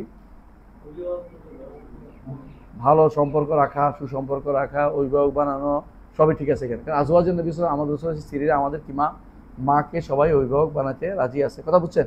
জি। উম্মাহাতুল মুমিনিন, আজওয়াজুন নবীরা উম্মাহাতুল মুমিনিন, আল্লাহ নিজে ঘোষণা করে গেছেন, আজওয়াজুহু উম্মাহাতুহুম, নবীর স্ত্রীরা হচ্ছে তাদের মা, ওয়াহু আবুল্লাহু, তিনি তাদের পিতা। এটা হাদিস, এটা কিন্তু হাদিস, এটা কোরআন না, এটা ওয়াহু আবুল্লাহুম, এটা তিনি তাদের পিতা। রাসূল সাল্লাল্লাহু আলাইহি ওয়াসাল্লাম তিনি অন্য হাদিসে বলেছেন, আমি তোমাদের মতো, তোমাদের জন্য একজন পুত্রের জন্য যেমন পিতা, একটা হাদিসে আছে। বোঝা গেল রাসূলুল্লাহ সাল্লাল্লাহু আলাইহি ওয়াসাল্লাম যেমন আমাদের পিতার চেয়েও বেশি দরদি, হ্যাঁ, তার স্ত্রীরাও আমাদের জন্য মা এবং মায়ের চেয়েও বেশি সম্মান পাওয়ার যোগ্য। তাদের প্রতি কোনো আঘাত আমাদের আঘাত হানার মতো, বুঝে আসছে? এই আঘাত যারা হানে তারা কোনো বন্ধু হইতে পারে না। এজন্য শিয়ারা আমাদের বন্ধু হইতে পারে না, ভাই তো মোটেই না। শিয়ারা আমাদের শত্রু, কারণ তারা উম্মাহাতুল মুমিনিনকে খুব খারাপভাবে চিত্রায়িত করে এবং তাদের বইতে এবারে গালি ছাড়া কিছুই নেই। জি, এবং তারা এই ঈমান রাখে, কারা আহলে সুন্নাত ওয়াল ঈমান রাখে, বিআন্নাহুন্না আজওয়াজু ফিল আখিরাহ, এরা আখিরাতে রাসূলুল্লাহ সাল্লাল্লাহু আলাইহি ওয়াসাল্লাম স্ত্রী হবে, হ্যাঁ। খুসুসান, বিশেষ করে খাদিজা রাদিয়াল্লাহু আনহা একান্ত উল্লেখ করছে। কেন খুসুসান বলছে? যে অন্যরা তো মরে গিয়ে মানে বেঁচে গেছে, কথা বুঝেন কিনা? মানুষ কারণ মরে গিয়ে বেঁচে গেছে, মানে তারে আর কেউ খুঁজে বেড়াচ্ছে না, দোষ দিচ্ছে না, তারা দোষ দিচ্ছে না, কারণ যারা চলে গেছে এটা বলতেছে। কিন্তু দুইজনের ব্যাপারে তাদের খুবই আপত্তি, বিশেষ করে আয়েশা রাদিয়াল্লাহু আনহার ব্যাপারে। তো এই জন্য খাদিজা রাদিয়াল্লাহু আনহার কথা উল্লেখ করেছেন, কারণ তার বেশি অতিরিক্ত আমাদের দরদ থাকা উচিত। কেন? তিনি ইসলামে সাহায্য করেছেন। রাসূলুল্লাহ সাল্লাল্লাহু আলাইহি ওয়াসাল্লামের জন্য যেন আল্লাহ তাআলা খাদিজা রাদিয়াল্লাহু আনহাকে, জানো না, বাস্তবেই খাদিজা রাদিয়াল্লাহু আনহাকে মনোনীত করে রেখেছেন যে তিনি রাসূলুল্লাহ সাল্লাল্লাহু আলাইহি ওয়াসাল্লামকে সাহায্য করবেন। এখানে বলে রাখি, রাসূলুল্লাহ সাল্লাল্লাহু আলাইহি ওয়াসাল্লামের সাথে তার বিয়ের সময় বয়স কত ছিল? 25 শুদ্ধ হলে কি 25 অথবা 27, 25 অথবা 27, অথবা সর্বোচ্চ কোন বর্ণ 28 আসছে। 40-এর বর্ণ হচ্ছে বিশুদ্ধ বর্ণ হচ্ছে 27 অথবা 25, বুঝছেন কিনা? দুই বর্ণ আসছে 30-এর বর্ণ নাই, তাহলে 25 এবং 27, কোন বর্ণ 28 আসছে। আর সর্বোচ্চ বর্ণ যেটা 40 আসছে, এটা হচ্ছে এমন বর্ণ যে বর্ণটা আমরা বিশুদ্ধ মনে করছি না। যদি কেউ বিশুদ্ধ মনে করে আমার আপত্তি নেই, কিন্তু আমাদের কাছে বিশুদ্ধ মনে হচ্ছে কোনটা? 27 অথবা 28, জি, এইটাই বিশুদ্ধ মনে করি। এবারে আমরা এবারে বিভিন্ন রকমের নস আমাদের কাছে আছে, বিশেষ করে ইবনে সাদ তার তবাকাতে উল্লেখ করেছেন। সুতরাং এখানে আর আমাদের এদিক সেদিক তাকানোর কোনো প্রয়োজন নেই। ইবনে সাদ বিখ্যাত শিয়ানন, তিনি সুন্নি এবং তারিখবিদ, ইতিহাসবিদ এবং প্রাথমিক যুগের ইতিহাসবিদের মধ্যে একজন, তো এবং এটা ইবনে কাসিরও উল্লেখ করেছেন বলে আমার কাছে মনে হচ্ছে, দেখে নেবেন আপনারা।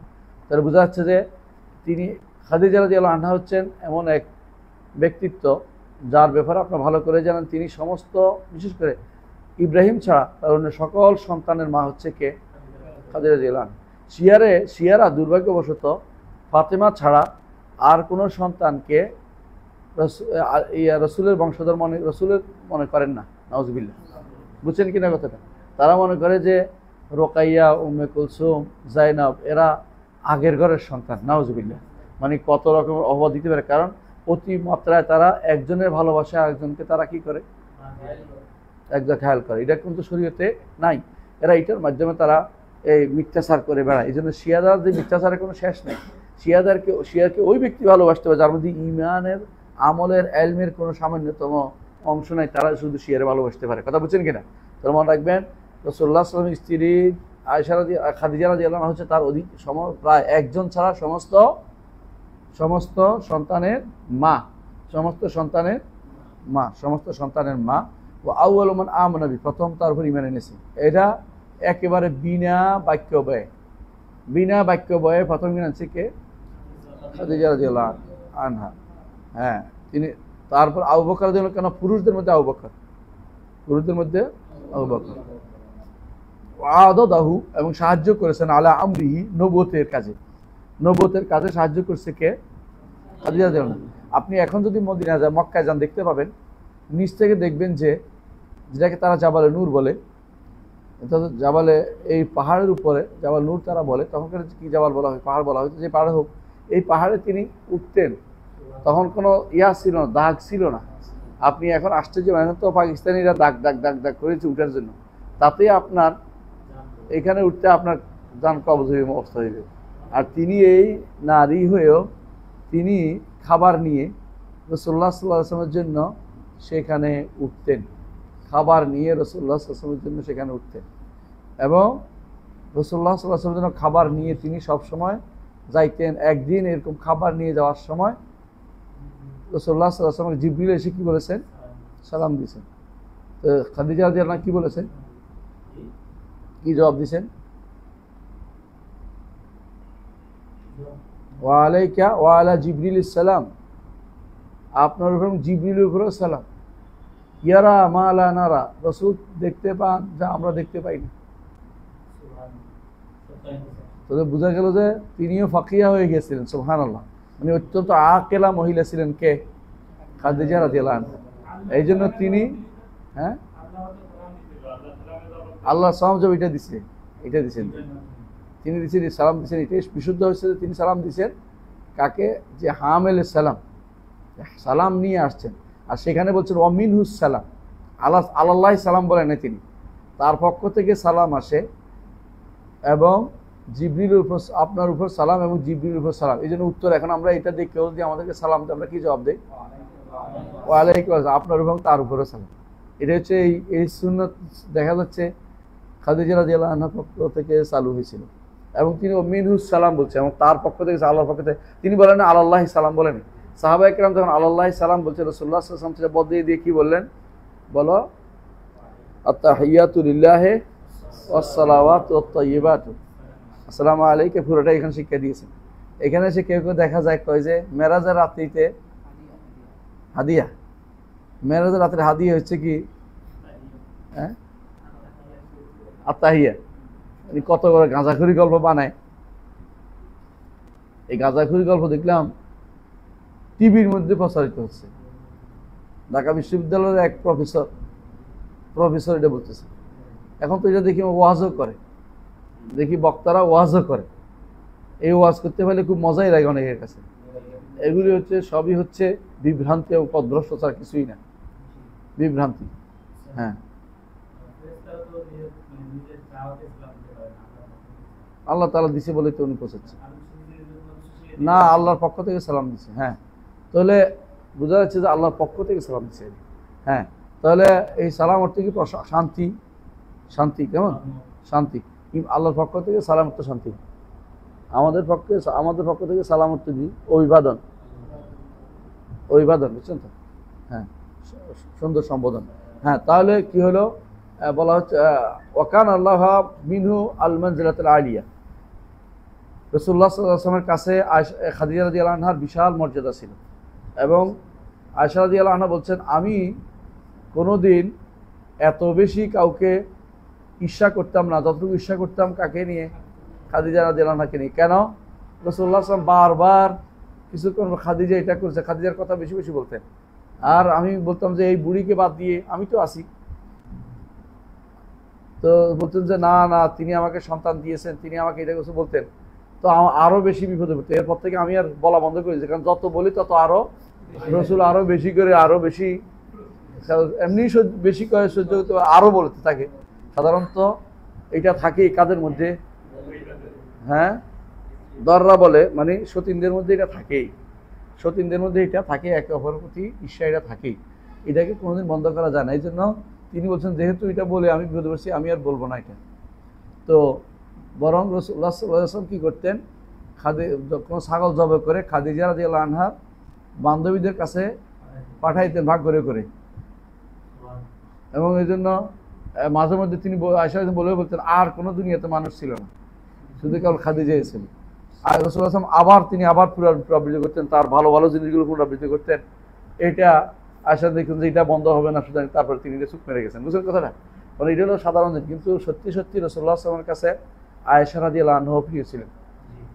দলিল হচ্ছে রাসূলুল্লাহ সাল্লাল্লাহু আলাইহি ওয়াসাল্লামের কাছে জিজ্ঞেস হলো আপনার কাছে প্রিয় মানুষ কে? এখন বলছে আয়েশা। এরপরে কে? বলছে এরপরে তার পিতা। তো একজন যিনি প্রশ্ন করেছে, যিনি মনে হচ্ছেন আমারে করবে, তিনি দেখেছেন আমার কাছে দ্বারে কাছে নেই, এই জন্য তিনি চুপ মেরে গেছেন, আর বলার দরকার নেই। প্রশ্ন সিরিয়াল বহু দূরে চলে গেছে, কাজ হইতেছে না। এই জন্য তিনি বুঝছেন যে আমার কিছু প্রাপ্তি হইলো না, এই জন্য প্রশ্ন করে জানাটা হইলো আমাদের দ্বারা উপকার হয়েছে এটা, যে রাসূলের কাছে প্রিয় হচ্ছেন কে? আয়েশা রাদিয়াল্লাহু আনহা। এবং তার পিতা হচ্ছে তারপরে তার কে হচ্ছে? তার পিতা।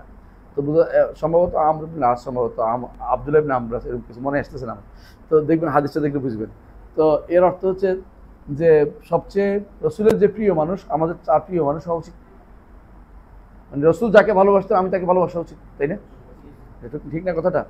রাসূলুল্লাহ সাল্লাল্লাহু আলাইহি ওয়াসাল্লাম যাকে ভালোবাসতেন আমি তাকে ভালোবাসি, এটাই নিয়ম।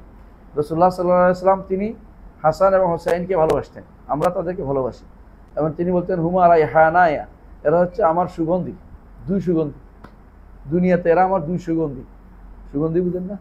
রায়হান বলা হয়, আপনাদের বর্তমান রায়হান বলে এইগুলোকে, ওই যে তুলসী পাতা আছে না, তুলসী সুগন্ধি আছে না, হ্যাঁ, রায়হান বলে না। আরবিতে তুলসী পাতার সুগন্ধিকে সুগন্ধি ছড়ায় না পাতা থেকে, গাছ থেকে, এগুলিকে রায়হান বলে। কিন্তু অর্থাৎ এই মানুষগুলো এমনিই ভালো, হাসান এবং হুসাইন এমনিই ভালো, সত্য কথা বল, ফুল ফুটার আগেই ভালো। এটা বোঝানোর জন্য আমি বলতেছি, রায়হান উদাহরণ দিচ্ছি। মানে তুলসী পাতার ফুলের আগেও সুগন্ধি, কথা বুঝেন কিনা? আর কোনো কোনো জিনিস আছে পাতা গায়ে লাগাইলেই তিতা, বোঝা যায়, সুগন্ধি না দুর্গন্ধ, বোঝা যাচ্ছে এরা হাসান ও হুসাইন রায়হান ছিলেন। তেমন তাদেরকে যেমন রাসূলুল্লাহ সাল্লাল্লাহু আলাইহি ওয়াসাল্লাম ভালোবাসতেন, রাসূলুল্লাহ সাল্লাল্লাহু আলাইহি ওয়াসাল্লাম তাদেরকে আমরা ভালোবাসি, ভালোবাসার কারণে আয়েশা রাদিয়াল্লাহু আনহাকে রাসূলুল্লাহ সাল্লাল্লাহু আলাইহি ওয়াসাল্লাম ভালোবাসতেন। আমরাও আমাদের মাকে ভালোবাসি, মায়ের বিরুদ্ধে কেউ কথা বললে আমরা চুপ থাকা জায়েজ মনে করি না, আমরা প্রতিবাদ করি। এটা হচ্ছে কি ইমানের দাবি। এবং এটা কি বলেছে আর রাসূলুল্লাহ তাদের সম্পর্কে, ফাদলু আয়েশা আলা নিসাই কাফাদলি সারিদ আলা সাইরিত তাআম, যে সারিদের যেমন খাবারের মধ্যে উত্তম হচ্ছে সারিদ, তেমনি ভাবে আয়েশার হচ্ছে উত্তম, সমস্ত নারীদের মধ্যে আয়েশা হচ্ছে উত্তম, আয়েশা যেমন হচ্ছে উত্তম সারিদ। এখন প্রশ্ন হচ্ছে, অনেকে বলতে পারেন উত্তম কে, খাদিজা না আয়েশা? উত্তম কে? আসলে যতদিন খাদিজা জীবিত ছিলেন ততদিন তিনি উত্তম, কোনো সন্দেহ নেই, বিলা মুদাফা তিনি উত্তম। এরপরে যদি উত্তমের দিক থেকে দেখানো হয়, দ্বীনের সেবার জন্য, দ্বীনের খেদমতের জন্য, নবুয়তের খেদমতের জন্য নিঃসন্দেহে উত্তম হচ্ছে কে? খাদিজা রাদিয়াল্লাহু আনহা। নবুয়তের দিক থেকে, নবুয়তের সেবার ক্ষেত্রে বলছে। আর দ্বীনের জন্য যিনি এলমের জন্য যিনি সেরা তিনি হচ্ছেন আয়েশা রাদিয়াল্লাহু আনহা। আয়েশা রাদিয়াল্লাহু আনহার এদিক থেকে এই জন্য উম্মাতুল মুমিনের কাছে তারা যাইতেন, বিশেষ করে আয়েশা রাদিয়াল্লাহু আনহার কাছে যখনই যাইতেন তখন খলিফারা এবং তার ভর্তি সাহাবাইকেরা নতুন এলেম নিয়ে আসতেন, যে এই এলেম তো জানা ছিল না, এই এলেম তো জানা ছিল, এটা তো জানা ছিল না। কারণ রাসূলুল্লাহ সাল্লাল্লাহু আলাইহি ওয়াসাল্লাম তিনি তাদের কাছে এমন কিছু বলতেন যেটা আমরা আমাদের জন্য অনেক জ্ঞানের বিষয় হয়েছে। এই জন্য বলা হয়ে থাকে যে 3 ভাগের 1 ভাগ জ্ঞান আমরা আয়েশা রাদিয়াল্লাহু আনহা থেকে নিয়েছি। এবং যেন হাদিসের মধ্যে তিনি মুক্তাসিরিন বিল হাদিস, তাই না, মুক্তাসিরিন বেশি বেশি হাদিস বর্ণনা করেছেন। কয়জন বড় বড় হাদিস বর্ণনা? এর মধ্যে একজনকে প্রথমকে, তারপর কে?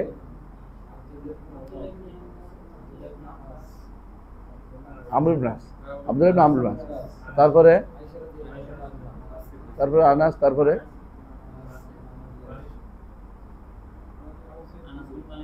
আবু সাঈদ খুদরি রাদিয়াল্লাহু আনহু। এরা আরেকটা কারণ হচ্ছে এরা অনেকদিন জীবিত ছিলেন, এদের কাছে অনেক হাদিসে চলে এসেছিল। মানে এদের মধ্যে কেউ আছে তালেবে ইলম ছিল, আর কেউ আছে পরে জীবিত ছিল, অনেক বেশি আতা করতে পারছে, দিতে পারছে।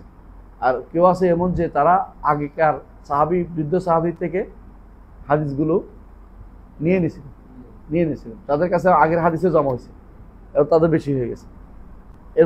এর মধ্যে বেশি হলো আবু হুরায়রার জন্য বেশি হয়েছে কেন? কয়েকটা কারণ। 1 নম্বর কারণ হচ্ছে তিনি তালেবে ইলম ছিলেন। হ্যাঁ, 2 নম্বর হচ্ছে তিনি রাসূলের সাথে দোয়া নিছেন, যে আমি এমনি কাপড় বিছিয়ে রাখতাম, তারপরে নিজের সাথে মিলে নিতাম, ভুলতাম না, এটা একটা কারণ। 3 নম্বর হচ্ছে তিনি পুরো সময় রাসূলের সাথে সাথে থাকতেন যতটুকু সময় ছিলেন। এরপর 4 নম্বর হচ্ছে তিনি সাহাবীদের থেকে হাদিস নিতেন, কি ঘটনা হয়েছে শুনলে হাদিসের ঘটনা শোনার জন্য সারাদিন ব্যস্ত থাকতেন তিনি। এরপরে তিনি ছাত্র পেয়েছেন। 5 নম্বর হচ্ছে তিনি ছাত্র পেয়েছেন, সাঈদ ইবনে মুসাইয়িবের মতো ছাত্র তিনি পেয়েছেন, যিনি তার একদিকে কি ছিলেন? জামাতা, আরেকদিকে তিনি তার এলেমের বাহক ছিলেন। এই জন্য এলেমের তালেবে ইলম থাকাও একটা বড় যোগ্যতার বিষয়। স্বভাব। তাহলে বোঝা গেল যে সারিদ মানে এক ধরনের খাবার। কি দিয়ে বানানো হয়? কি দিয়ে বানানো? গোশত এবং গোশতের ঝোল এবং রুটি একসাথে মিলিয়ে সাধারণত কোরবানির সময় সাধারণত এটা করে, তাই না? মানুষ যে পিঠা বানায় পিঠা এবং গোশত দিয়ে দেয়, তারপরে সারিদ বানাইছে। এটা কিন্তু খুব স্বাদের জিনিস, এটা যারা খেতে পারে তারা খেতে পারে, ভালো জিনিস মাশাআল্লাহ। রাসূলুল্লাহ সাল্লাল্লাহু আলাইহি ওয়াসাল্লাম এটাকে প্রশংসা করেছেন, কারণ আসলে দেখবেন সব কিছু এটার মধ্যে আছে। কারণ দুধও দেয়, তো তারপরে কি আছে? হ্যাঁ, রুটিও আছে, তারপরে গোশতও আছে। আমার মনে হয় সব রকমের প্রোটিন থাকবে, এই জন্য সারিদের উৎপাদন বেশি করেছে। আপনারা যারা এটার যারা করে কি বল ফুড অ্যান্ড নিউট্রিশনে পড়ে, তারা এটা নিয়ে আলোচনা করা উচিত বেশি করে, কেন এটাকে বেশি উপাদেয় বলা হয়েছে। সামনে আসেন, ওই তোমার রাউনা পড়েন।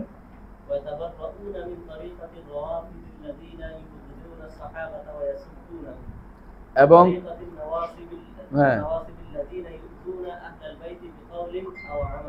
হ্যাঁ, ইতাবাররাউনা মিন তরিকাতি রাওয়াফিদ, আহলে সুন্নাত ওয়াল জামাত নিজেদেরকে বিমুক্ত ঘোষণা করে, যে তাদের থেকে আমরা সম্পর্কচ্যুতি ঘোষণা করে রাফিদিদের থেকে। রাফিদিরা কি করে? সাহাবায়ে কেরামকে তাদেরকে বিদ্বেষ পোষণ করে, ঘৃণা করে, সাহাবায়ে কেরামদেরকে কাফের বলে, নাউজুবিল্লাহ। 10 জন ছাড়া বাকি সবাইকে তারা তাকফির করে, 10 জন ছাড়া, সর্বোচ্চ 10 জন। কেন তারা আবু বকরকে মেনে নিল, উমরকে মেনে নিল, ওসমানকে মেনে নিল?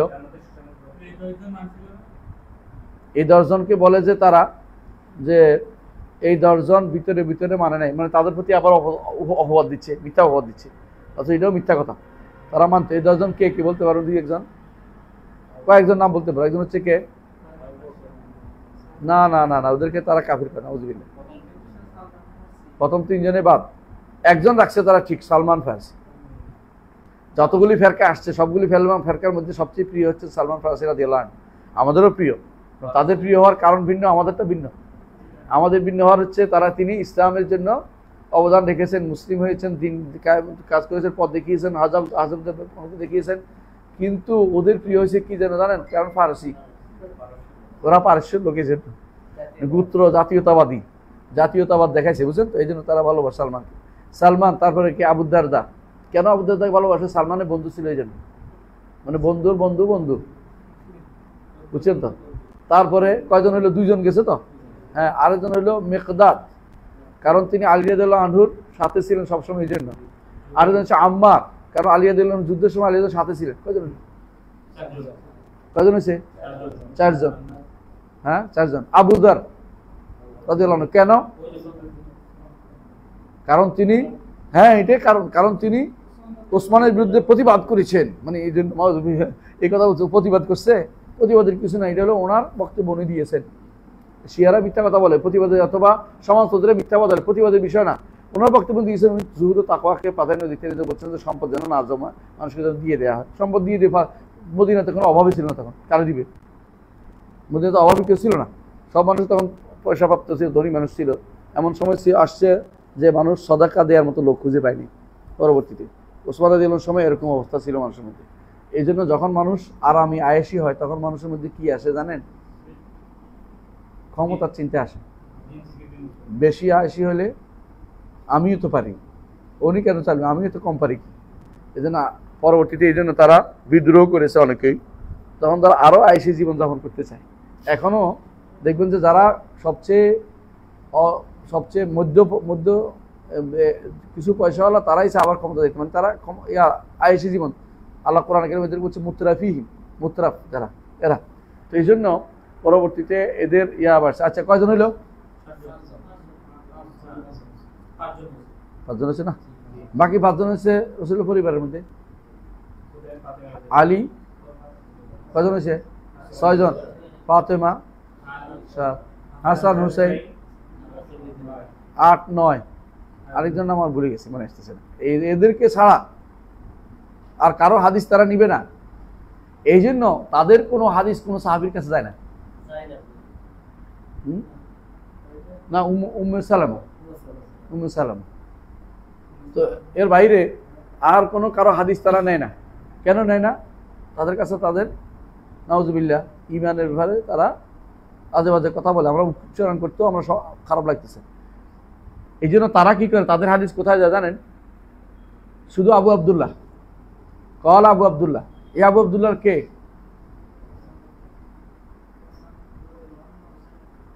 না, সাহাবী পর্যন্ত যায়ই না। জাফর সাদেক কল আবু আব্দুল্লাহ কে থুয়ে দিছে। এদের একটা কিতাব আছে, নাম হচ্ছে আল কাফি লিল কুলাইনি। এটার মধ্যে দেখবেন যে শুধুমাত্র হাদিস 10 জনের হাদিস, বাকি সবাইকে আবু আব্দুল্লাহর কাছে নিয়ে ছেড়ে দিছে। আসেনি? কি করে এটা? কি মহা কাম করে ফেলেছে, অপকর্ম। এটা করলে ইমান থাকবে? এর মধ্যে কি আছে জানো? ওই জন্য ও তো আত্মীয়ুর ওয়ালা আশকালে হাতাকা, পাখি তার সমগোত্রের মধ্যে যায়, বুঝছো তো? যে যেটা ওইটার মধ্যে যায়, কবর পূজারীর কাছে যায়, ওটার মধ্যে আছে বাবুন আল আইম্মাতু ইয়ালামুনাল গায়ব। বাবুন অধ্যায়, ইমামরা গায়েব জানে। বাবুন আল আইম্মাতু ইয়ালামুনা মা ফিল গাদ, অধ্যায় ইমামরা আগামী দিন কি হবে সেটা জানে। বাবুন আল আইম্মাতু ইয়াফালুনা মা ইয়াশাউন, যা ইচ্ছা তা করতে পারে, অধ্যায়। এই জাতীয় অধ্যায় পুরোটার মধ্যে শিরক এবং কুফরের অধ্যায়। আর এটা তোমরা পড়াইতে আনছি জানে কি জানি, জিজ্ঞাসা করা দরকার। আরো কত, এটা ঠিক কথা বলছো, এই প্রশ্নটা করা দরকার যে কি হোসেন জানতো না, এবার কি কয় দেখি। এই জন্য তারা বলে বাধা, আল্লাহর জন্য বাধা আসে। ইহুদিদের মতো এরা, শিয়ারা কি কয়, আল্লাহর বাধা হয়। বাধা বুঝছো? আগে স্পষ্ট ছিল না, পরে স্পষ্ট হয়েছে। নাউজুবিল্লাহ। হ্যাঁ, ইমামরা জানে কিন্তু আল্লাহ জানে না, আর ইমামরা জানেও মরে গেছে। নাউজুবিল্লাহ। এই হচ্ছে অমিন বাবিল হুব্বিল্লাহ তালুমনি। আরবরা বলে আমাকে ভালোবেসে তুমি আমাকে তিরস্কার করো না। বুঝলেন কিনা কথাটা? আপনি যদি কোনো আপনার বাপরে ভালোবেসে বলেন যে আপনি তো এরোপ্লেন, এটা হইল আপনি আমার বাবা এরোপ্লেন না, মানুষটা ভালো আছে, এরোপ্লেন বলে তো আর খারাপ করছেন, বুঝলেন না? ভালো বাড়াইতে এমন কিছু কয়ে ফেলেন না যেটা আপনার বাবার জন্য তিরস্কার জিনিস হয়।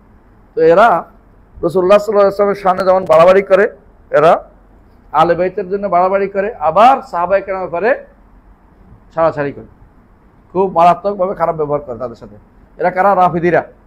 মনে রাখবেন, রাফিদি হচ্ছে তারাই যারা আবু বকর ওমরকে কি করে? রফত করে, মানে না, খলিফা মানে না। এর বাইরে কি কোনো শিয়া থাকতে পারে? আছে। এর বাইরে কিছু শিয়া আছে যাকে বলে জাইদি। জাইদি শিয়ারা আবু বকর ওমরকে উত্তম মনে করে না, তবে খলিফা মনে করে। উত্তম হচ্ছে আলী। না, এদের বলি না তোমাদের, শুনতে থাকো। রাফিদি শিয়াদের মধ্যে পরবর্তীতে রাফিদি শিয়ারা মুতাজিলা হয়ে গেছে, আর ইয়ারা জাইদি শিয়ারা, এরা জাইদের অনুসারী। জায়েদ ইবনে আলী, জায়েদ ইবনে আলী, বুঝছেন নি? নাকি জায়েদ ইবনে মোহাম্মদ ইবনে আলী, ঠিক মনে আসতেছে না। জায়েদ ইবনে দাঁড়ান, না জায়েদ ইবনে আলী, ঠিক আছে, জায়েদ ইবনে আলী। অর্থাৎ তারা আলাদা হয়ে গেছে, তারা এদিকে আসে নাই, কারণ এরা ওই ইয়ার বংশধর না, এই সরাসরি ফাতেমার বংশের না, আরেক বংশের, বুঝছেন তো, অন্য অন্য স্ত্রীর ঘরের। তো জায়েদ ইবনে আলী, যিনি জায়েদ যিনি আলী, ওনার ইয়া ছিলেন যে ওনার নীতি ছিল এটা যে আমরা আমাদের আবু বকর ওমর ভালো, কিন্তু তারা আবু বকর ওমর উপর তার পিতাকে সম্মান করতে বেশি। তো এরা এই কামের দেশ, কিন্তু পরবর্তীতে এরা কি হয়েছে? মুতাজিলা হয়ে গেছে, বুঝছেন তো। এরপরে তারা একটা বিশাল সড় মুতাজিলা ছিল। পরবর্তীতে এরা ইয়েমেনে শাসন করত। শোনেন, দরকার আছে আপনাদের। ইয়েমেনে শাসন করত, ইয়েমেনে শাসন করতে, এমনকি এই যে মোহাম্মদ ইবনে আলী শাওকানি এবং আমির আস-সানাআনি, এরা কিন্তু জাইদি ছিলেন। এমনকি ইয়েমানি বেশ বিশাল গোষ্ঠী শেখ মুকবেলি এবং একটা বিশাল গোষ্ঠী, তারা কি ছিলেন? জাইদি শিয়া ছিলেন। তো সেখানে থেকেও তারা অনেকে হেদায়েত প্রাপ্ত হয়েছেন, মানে সুন্নি হয়ে গেছিলেন, বুঝলেন? কারণ জাইদি যদি কোনো শিয়াদের কোরআন হাদিস পড়ে, ধীরে ধীরে সুন্নি হয়ে যায়। এই অবস্থা চলছিল। ইয়েমেনের শাসকরা, বিশেষ করে ইবনে আব্দুর রাব্বু, তারপরে আরেকটা হচ্ছে কি আবদুল্লাহ সালেহ, কিছুদিন আগে আবদুল্লাহ সালেহ যে ইয়েমেনের রাজা ছিল, শাসক ছিল, এরা কিন্তু জাইদি ছিল। তো জাইদ থাকার কারণে সৌদি আরবের সাথে সম্পর্ক ভালো ছিল। তো সৌদি আরব এদেরকে ছাড় দিত বেশি বেশি, ঘুরে ঘুরে চলে আসতো, এখান থেকে টাকা রোজগার করে আবার চলে যেত, বর্ডার ক্রস করে, এত ছাড় ছিল, ব্যবসা করত। কিন্তু ওদের একটা গোষ্ঠী ছিল, হ্যাঁ, শিয়াদের, জাইদি শিয়াদের একটা গোষ্ঠী ছিল, যারা তখন মনে করলো যে আমরা মূল শিয়াদের কাছে যাব। তখন তারা ইয়াতে চলে যায়, ইরানে চলে যায়। ইরানে যাইয়া সেখানে তারা এদের কাছে পড়ে, এই হুতিদের যে নেতা, সে তখন ইরানে ইমামিয়া ফেরকা যাদের, ওদের কাছে পড়ালেখা করে। সেখান থেকে তারে ইয়া দিয়ে পাঠাইছে, পয়সা, অস্ত্র, লোক বল, অভাবিত টাকা পয়সা দিলে পাওয়া যায়। তো তাদেরকে দিয়ে পাঠাইছে যে এদের তুমি এই জায়গা, তোমাদের সহযোগিতা করবো, যেভাবে তুমি পারো এই জায়গা দখল করো। এই জন্য হুতি নেতা তখন এই ইরানি, তারা জাইদি আর নাই, তারা ইরানি শিয়া হইয়া এই জন্য সৌদি আরবের বিরুদ্ধে যুদ্ধ করছে। কথাটা বুঝছেন তো? যখন কট্টর শিয়া হয়ে গেছে, তখন তারা সহ্য করতে পারতেছে না, তারা এদিকে ইয়া মারছে, মিসাইল মারছে, এইটা করছে, এখনো তারা এই যুদ্ধ চালিয়ে যাচ্ছে। এরা হচ্ছে আসলে জাইদি শিয়া আর নাই, বুঝছেন তো? এরা আর জাইদি শিয়া নাই। হ্যাঁ, এটা মনে রাখতে হবে আমাদেরকে। জি, তাহলে বোঝা গেল যে এরা কি করছে, এই এখনকার সময়ে জাইদি শিয়ার অস্তিত্ব একেবারেই কম। বেশিরভাগ শিয়া হচ্ছে এখন, বেশিরভাগ শতকরা 99 হচ্ছে কি রাফিজি, ইমামি রাফিজি। এদের ইসনা আশারিও বলে, ইমামিও বলে, রাফিজিও বলে, সবই একই জিনিস, কোনো পার্থক্য নেই। যে নামে দেন একটাই, যেটা দেন একই, ইমামি শিয়া বলেন বা 12 ইমামি বলেন, এমনকি জাফরি বললেও একটাই, পার্থক্য নাই, জাফরি বলেন, এরা সব একই জিনিস, কোনো পার্থক্য নাই। হ্যাঁ, এদের থেকে আমরা কি করি? আহলে সুন্নাত ওয়াল জামাত এদের থেকে সম্পূর্ণ নিজেকে বিমুক্ত ঘোষণা করি। এখন যদি আপনি তাদেরকে ভাই বলেন, তাদের জন্য কান্নাকাটি করেন, তাদেরকে বড় করে তোলেন, আপনি কি আকীদা ঠিক আছে? এই কথা বললে আপনি দোষী, এই কথা বললে আমি খারাপ।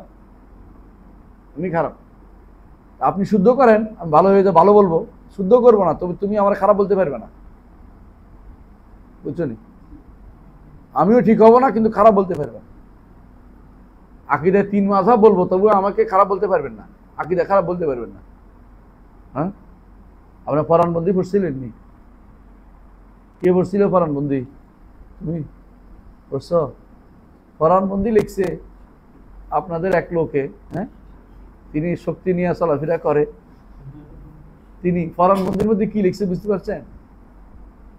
রসুলের কাছে মনের আকুতি খুলে দিয়ে বলবে। কাজের কথা এগুলি, কবর পূজারীদের কথা। রসুলের কথাকে মনের পূজার কথা খুঁজি বলি আমরা, জায়েজ আছে? রসুলের কাছে আমরা সালাম পৌঁছাই, রসুলের জন্য দুরূদ পাঠ করে, রসুলের কাছে আমরা কোনো প্রাপ্তি নেই, চাওয়া নেই, রসুলের কাছে চাইলে শিরিক হবে, ঈমান চলে যাবে। এটা আলী ইবনে হুসাইন বলছে। আলী ইবনে হুসাইন রাদিয়াল্লাহু একদিন দেখছেন যে এক লোকের কিছুক্ষণ পর পরে কেবল রসুলের ইয়ার ভিতরে হাত দেয়, মানে দেয়ালের ভিতরে হাত দেয়। কেন? মনে করছে রসুলের কাছে গেছে। তখন ইয়া হাদা, ও অমুক, মা আনতা ওমান বিল আনদালুসে সেওয়া, তুমি এবং স্পেনে যে আছে সে সমান।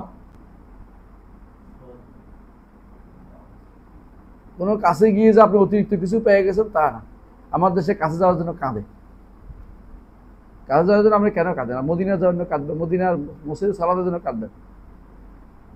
আবেগে আপনি রসুলের কবর জিয়ারত করে ওখানে গেলে জিয়ারত করবেন, কিন্তু আবেগে জিয়ারতের জন্য, সফরের জন্য কাঁদতে পারবেন না।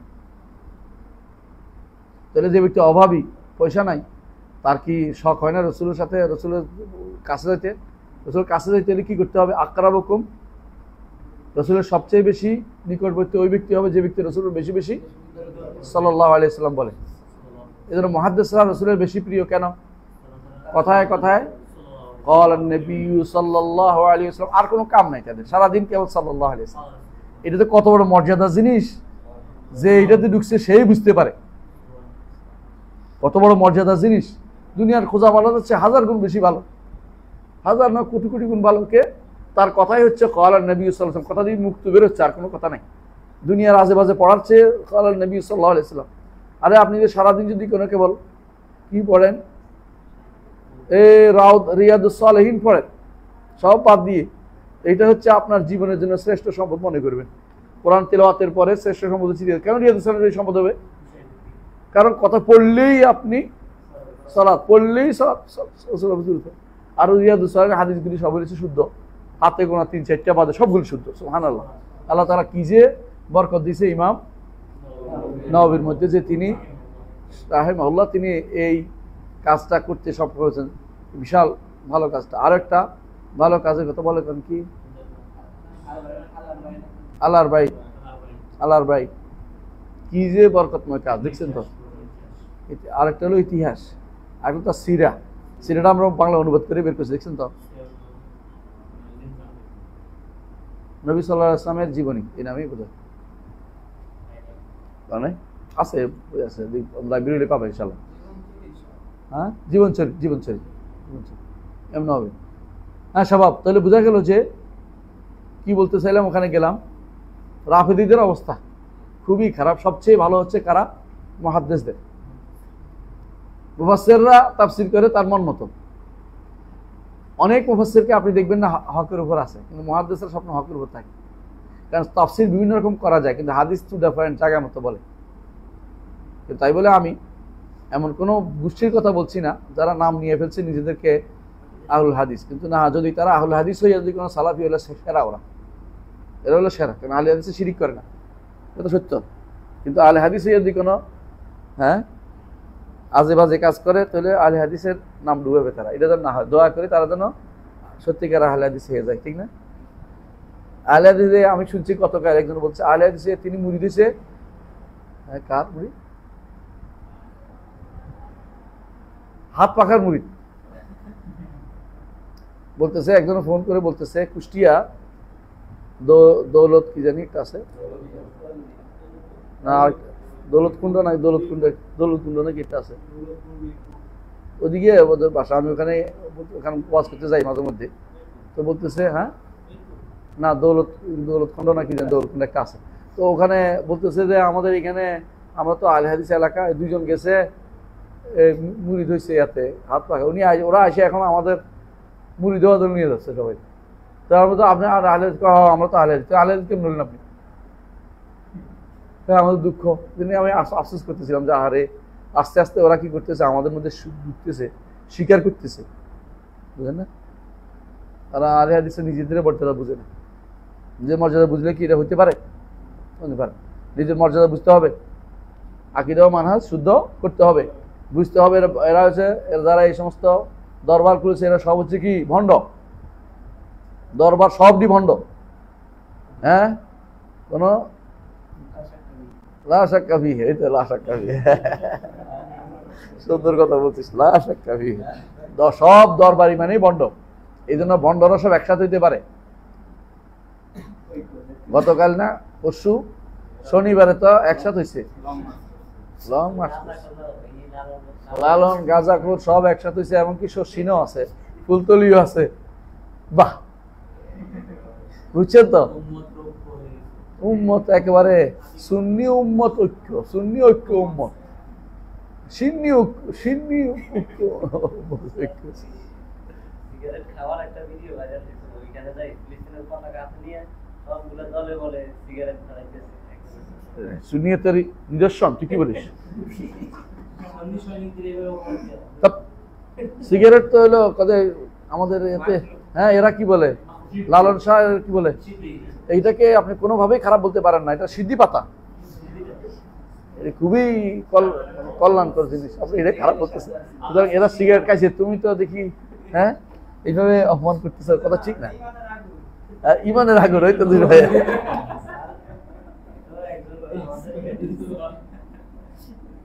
ইমানের আগুন, আল্লাহ মাফ করো।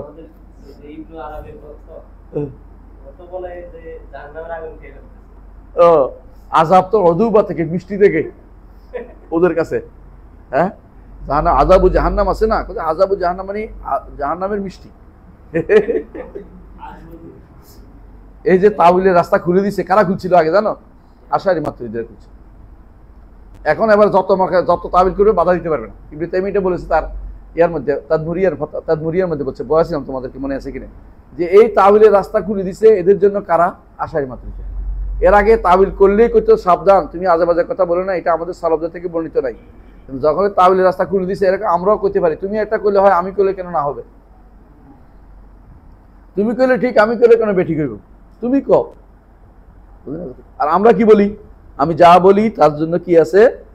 সালফে সালেহিনের উক্তি আছে, নিজের থেকে কিছু বলবো না, এই জন্য আমরা চালাই। বুঝতে পারছি পার্থক্যটা? আমার মধ্যে পার্থক্য কি? ওরা নিজেরা অথবা তাদের অধুনা অথবা তাদের কাছাকাছি 3 প্রজন্মের পরের বক্তব্যকে তারা প্রাধান্য দেয়, আর আমরা 3 প্রজন্মের বক্তব্যকে প্রাধান্য দেয়। কথা পার্থক্য এখানে বুঝে আসছে তো? আর হেদায়েতের ব্যাপারে রাসূল যা বলেছেন, খায়রুন নাস কারনি সুম্মা আল্লাযিনা ইয়ালুনাহুম সুম্মা আল্লাযিনা ইয়ালুনাহুম সুম্মা আল্লাযিনা ইয়ালুনাহুম। বুঝে আসছে তো? না, 3টাই আমি পড়ছি 2বার, একটা 2বার পড়ছি, ঠিক আছে। একটা বর্ণনা আছে সুম্মা আল্লাযিনা ইয়ালুনাহুম, আরেকটা আছে। এজন্য আহমদ ইবনে হাম্বল এর ভিতরে পড়ছে, কিন্তু এর পরে যারা আসছে এরা এর ভিতরে পড়েন নাই। বুঝতে পারছি? আশারি মাতুরিদি ইমামরা পরে, ইমাম আবুল হাসান আশারি, ইমাম আবু মুসা মাতুরিদি, ওনারা 3 প্রজন্মের পর। 3 প্রজন্ম পুরোটাই, কিন্তু আমরা বলি না যে সবাইটাই গ্রহণ করতে হবে, তা না। 3 প্রজন্মের মধ্যে যারা সাহাবীদের সুন্দর অনুসারী, সাহাবারা প্রথম প্রজন্ম পুরোপুরি বেহসান ইলা ইয়াউমিদ্দিন, কিয়ামত পর্যন্ত তারা তো অল্প অল্প পাওয়া যাবে, কিন্তু 3 প্রজন্ম বেশি পাওয়া গেছিল। এই 3 প্রজন্ম বলা হয়েছে কেন? তখন এখন দেখো বেদাতি বেশি নেই, কবর হুজারি বেশি, এই জন্য বেশির উপর নির্ভর হতে হবে। তখন বেশি ছিল, গালাবা ছিল, বাড়তি মানে ছিল, প্রাধান্য ছিল কাদের? হকের। এই জন্য 3 প্রজন্ম। এরপরে বাতিলের প্রাধান্য বেশি। রাসূল নিজে বলেছেন এরপরে মানুষ মিথ্যা কথা বলবে, বেশি মিথ্যা কথা বলবে, মিথ্যা সাক্ষী দিবে, মিথ্যা কথা বলবে, কথার আগে মিথ্যা চলে আসবে, এরকম চলে আসবে। এই জন্য আমাদের সম্পর্ক কি সাথে? 3 প্রজন্মের সাথে, বিশেষ করে সাহাবায়ে কেরামের সাথে, এরপরে ইমামদের 3 প্রজন্মের সাথে। বুঝে আসছে? জি।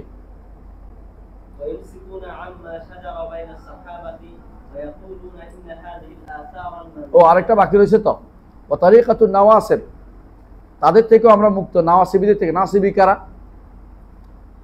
নাসাবাল আদা, শত্রুতা স্থাপন করেছে, এটা বলে নাসাবা। নাসাবা তো কোনো স্থাপন করা, যেমন ওমাজুবে আলান নুসুব, কোনো একটা বেদি স্থাপন করছে এই জন্য, স্থাপিত জিনিস কোনো কিছু স্থাপন করা হলে এটাকে নাসাবা বলে।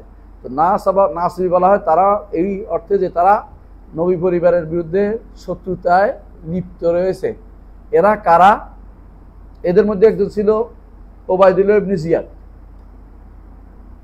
ওবায়দুল্লাহ ইবনে জিয়াদ যে হুসাইনকে রাদিয়াল্লাহু আনহুকে শহীদ করে দিয়েছে, এই গোষ্ঠীটা নাসিবি ছিল, বুঝেছে? নবী পরিবর্তন ঠিক নাসিবিদের মধ্যে অনেকেই আছে, নাসিবিরা আছে, রাফিদিরাও কিন্তু নাসিবি, ইয়ারা খারেজিরাও নাসিবি, সমস্ত খারেজি নাসিবি। খারেজিরা আলিয়াদুল্লাহ তার পরিবারকে দেখতে পারে না, কিন্তু হক কথা বললে শিয়ারা আমাদেরকে নাসিবি বলে। শিয়ারা, রাফিদিরা আর ইমাম ইবনে তাইমিয়া পর্যন্ত নাসিবি বলে ফেলছে, নাউজুবিল্লাহ। অথচ ইবনে তাইমিয়া রহমতুল্লাহ আলাই কি বলছে যে তারা আহলে বাইতকে ভালোবাসার কথা তিনি বলেছেন, দেখছেন তো? কিন্তু তারা যেহেতু শিয়াদের বিরোধিতা করলে, শিয়াদের কাছে মানদণ্ড হচ্ছে কে আহলে বাইতকে ভালোবাসে, মানদণ্ড হচ্ছে আমারে ভালোবাসলে সে আহলে বাইতকে ভালোবাসে। আমাদের দলগুলির মতো, আমাদের দল ইসলামী আন্দোলন কে যে আমার দলে আছে সে ইসলামী আন্দোলনে আছে, এর বাইরে যতই দিন পড়াক, দিন নিয়ে থাকুক, অসম্ভব। এই লোক হচ্ছে খেদমতে দিনের মধ্যে আছে, একামতে দিনে নাই, একামতে দিনে নাই, খেদমতে দিন আছে। এই কথা যে আবিষ্কার করেছে সে সবচেয়ে বড় পথভ্রষ্ট, বিভ্রান্তিটা। একামতে দিন আর খেদমত দিন পার্থক্য করছে কেডা? এটা কি পরিভাষা, গ্রহণযোগ্য পরিভাষা? কোন শয়তানের আবিষ্কার করে দিচ্ছে? খেদমতে দিন কি জিনিস? একামতে দিন এইটাও হয়, এইটাও হয়। যেই ব্যক্তি দিন পড়াচ্ছে তিনিও একামতে দিনের কাজ করছে, দিন প্রতিষ্ঠা করতে। ইমামতি করছেন তিনিও, যিনি হাদিস পড়াচ্ছেন তিনিও, যিনি আকীদা পড়াচ্ছেন তিনিও, যিনি মানুষদেরকে ন্যাক সৎ কাজে আদেশ দিচ্ছে তিনিও, যিনি হাইটে হেঁটে দিনের কথা বল তিনিও। সবাই দিনের মধ্যে দিন একামতে দিনের কাজ আছে, খেদমতে দিন বলার কোনো সুযোগ নাই। কথা বুঝতে যাচ্ছে কথাটা? খেদমতে দিনের নাম দিয়ে মানুষদেরকে বিভাগ করে ফেলা, এটা হচ্ছে বড় ধরনের বেদাত চালু করেছে যারা করেছে তারা। এই জন্য মনে রাখবেন, নাসেবি হচ্ছে মূলত তারাই যারা সত্যি সত্যি আলী রাদিয়াল্লাহু আনহু এবং আহলে বাইতকে ঘৃণা করে বা অপছন্দ করে, তাদের বিরুদ্ধে দাঁড়ায়। কিন্তু আহলে সুন্নাত কখনো নাসেবি না, আহলে সুন্নাত ইমামগণ কখনো নাসেবি ছিল না রাফিদিদের কাছে, শিয়া রাফিদিদের কাছে না। কারণ তারা মনে করে যদি তাদের কাছে মানদণ্ড হচ্ছে যদি কোনো তুমি আহলে সুন্নাতের আর আহলে বাইতে ভালোবাসতে হয় তাহলে আগে শিয়া হইতে হবে, আগে শিয়া হয়ে যেতে হবে তোমাকে। এই জন্য তারা এই শিয়াইজমের প্রচার প্রসার করে। আমাদের দেশে যারা বলে মাওলা আলী, সবগুলি শিয়া। আলীর পরিবারের জন্য কান্নাকাটি করে সুফিরা, আলী রাদিয়াল্লাহু পরিবারের জন্য। কিন্তু ঠিকই সুন্নিরা, এই তথাকথিত সুন্নিরা কি মানে না? তথাকথিত সুন্নিরা, সুন্নি বুঝছেন তো, আমাদের আলোচনার কথা বলছি না। তথাকথিত সুন্নিরা ঠিকই সুন্না মানে না, সুন্না মানে না, সুন্নি, বুঝছেন তো? সুন্না মানে তারপর সুন্নি। কিন্তু এই জন্য বলছিলাম আমাদের কাছে অনেক সময় মানদণ্ড হয়ে যায় আমি যা বলি আমার কথার উপরে নির্ভর করবে, এটা ঠিক নয়, আমার বলার উপর নির্ভর করবে না। আকীদা মানহাজ খারাপ বলছিলাম শক্তি এবং তার গংদের, তাই না, আদনানদের। আমার কারণে বলছি, কার কারণে? কারণ তারা এই যে আকীদাল ওয়াসিতিয়ার বিরোধী, কথার কথা বলছি। কারণ তারা আকীদা তাহাউইয়ার বিরোধী, কারণ তারা আবু হানিফা রহমতুল্লাহ আলাইহির ফিকহুল আকবরের বিরোধী, কারণ তারা ইমাম লালেকাই রহমতুল্লাহ আলাইহির শরহ উসুলে আকীদা আহলুস সুন্নাহ ওয়াল জামাতের বক্তব্যের বিরোধী, তারা শরিয়া আজুরির বক্তব্যের বিরোধী। এই জন্য তারা আকীদা ও মানহাজি বিভ্রান্ত। আমার দ্বারা কোনো মানদণ্ড না, মানদণ্ড হচ্ছে রাসূল এবং সাহাবায়ে কেরাম এবং তাদের সুন্দর অনুসারী ইমামরা। আর এদের কাছে মানদণ্ড হচ্ছে আমি এবং আমার দল, আমি এবং আমার গোষ্ঠী। এটা আমরা মানদণ্ড বলি না, পার্থক্যটা বুঝতে হবে। মানে তিনি আমার বিরুদ্ধে লেগে ফেলেছেন যে ওনার বিরুদ্ধে গেলে আকীদা খারাপ, আমার বিরুদ্ধে গেলে আকীদা খারাপ না। আমার বিরুদ্ধে যদি আমি আকীদা খারাপ কোনো কাজ করি, আমার বিরুদ্ধে গেলে আপনি আমার শুভাকাঙ্ক্ষী, হিতাকাঙ্ক্ষী। কিন্তু আপনি আকীদা খারাপ হইয়া এরপর আকীদা খারাপ আপনাকে বানাতে বলেন, এটা আমার জন্য আমানতের খেয়ানত হবে যদি আপনাকে ভালো বলি। বুঝলেন কিনা? মিজান হারুনের বইটা আকীদা তাহাবির ব্যাখ্যা লিখছে একটা, এর চেয়ে বিভ্রান্ত আকীদা বোধ আর কোনো লিখিত হয়নি। নিকৃষ্ট আকীদা বইটা, পড়লে প্রতি পৃষ্ঠায় পৃষ্ঠায় বুট, ফিস্টে ফিস্টে তার কি করছে, নিজের পক্ষ থেকে যোগ করে করে নিজে বানিয়ে বানিয়ে কথা তথ্য দিচ্ছে। এই বই পড়ে কোনোদিন হেদায়েতের দূরের কথা, মানে পদভ্রষ্টতারও খুঁজে পাওয়া কঠিন, এত খারাপ অবস্থা। মানে এটাকে নতুন যারা আগে আশারি মাতৃ তো বুঝে আমার আকিদা, ওরা আকিদা এটা না, ওরা দুইটাকে খিচুড়ি বানাইছে একটা, ওইটাকে ডাইলে সেলে খিচুড়ি। এই জন্য এগুলি পড়া যাবে না। বুঝে আসছে কথাটা? জি না, ওটার সমস্যা হচ্ছে এটা দেখতে পায় যে হকের কথা হচ্ছে সৌদি আরব এটা বলে, আবার দেখছে আগে পড়ে গেছে দেওবন্দীদের মাদ্রাসায়, হ্যাঁ, আবার পড়ে গেছে অমুক অমুক দলের সাথে চলে গেছে। এখন ওখানে দুটো মিস করতে পারতেছি না, কিন্তু ওইটা ছাড়তেও পারতেছি না, আবার এটাকেও ছাড়তে পারতেছি না। এখন দুইটাকে মিস করে একটা সুন্দর একটা জিনিস বানিয়ে দেই যাতে করে সবাই খেতে পারে। বুঝলেন না কথাটা? এটা হলো হিন্দুয়ানি স্বভাব। হিন্দুরা কি করছে, যখন দেখছে যে বেদের তত্ত্ব আর উপনিষদের তত্ত্ব একরকম কোনোভাবে করা যায় না, তখন দুইটাকে মিলাইয়া ষড়দর্শন বানাইছে। ষড়দর্শনকে শ্রীকৃষ্ণের মুখ দিয়ে বের করেছে, নাম দিচ্ছে গীতা। তো বলতে তারা এই জন্য বলে যে সমুদ্র, 7 সমুদ্র 13 নদী রোমন্থন করে, তাদের নিকট সমুদ্র রোমন্থন করলে পাওয়া যায়, ক্ষীর পাওয়া যায়। যে ক্ষীর বানিয়ে দিয়েছে, আর কোনো সমুদ্র রোমন্থনের দরকার না, আমাদের ক্ষীরটা নেওয়া খাওয়া দরকার। সেটার মধ্যে এভাবে তুমি এটা করো, তুমি এটা করো, তুমি যখন এটা চাও এটা করবে, এভাবে বলা হয়েছে। তা কিছু উপদেশমালা, এগুলি সবই হচ্ছে, মনে করতে পারো এটা যারা করছে এরা একটা মানে বড় ধরনের মানে ক্ষীর রচনা করছে। কথাটা সত্য, বিভিন্ন মুখী বিশ্বাসকে একসাথ করে থাকতে পারে, বিভিন্ন মুখী বিশ্বাস একরকম করলেও যে হিন্দু থাকতে পারে, এটার প্রমাণ হচ্ছে গীতা। গীতার বিষয়গুলো গীতা দেখিয়েছে বিভিন্ন মুখী বিশ্বাস নিয়ে